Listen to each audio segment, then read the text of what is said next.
Hello दोस्तों, स्वागत है आप सबका हमारे यूट्यूब चैनल पे। तो आज लेके आ चुके हैं आप सबके लिए रिमझिम सीरियल अपडेट वीडियो।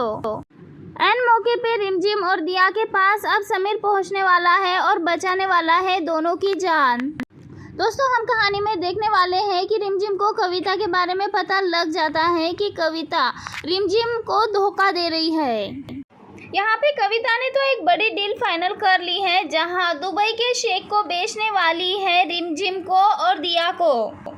यहाँ पे रिमझिम सारी की सारी बातें सुन लेती है और दिया के पास जाके बता देती है कि ये कविता हमें दुबई के शेख को बेचने वाली है, किसी भी हाल में हमें यहाँ से भागना होगा।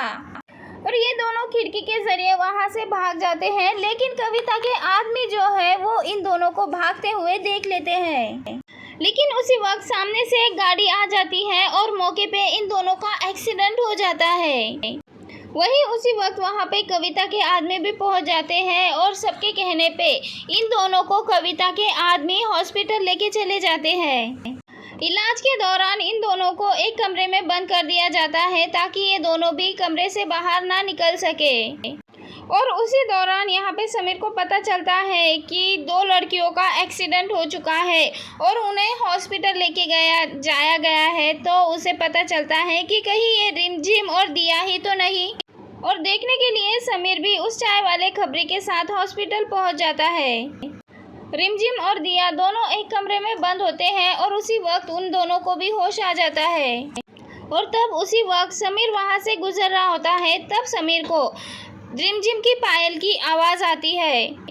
यहाँ पे समीर को भी एहसास होता है कि रिमझिम उसके आसपास है और रिमझिम को भी एहसास होता है कि समीर उसके आसपास है।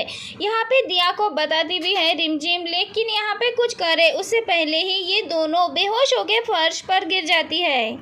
और जैसे ही यहाँ पे समीर दरवाज़ा खोलता है तो देखता है कि दिया और यहाँ पे रिमझिम दोनों भी फर्श पर पड़े हैं बेहोशी की हालत में। इसके बाद बिना देर किए रिमझिम को अपनी बाहों में उठाता है और दिया को चाय वाले के बाहों में उठाने के लिए कहता है। दोनों तुरंत डॉक्टर के पास जाते हैं और डॉक्टर से कहते हैं कि इन दोनों का इलाज करे। और यहाँ पे डॉक्टर तुरंत ही दिया और रिमझिम दोनों का भी इलाज करते हैं।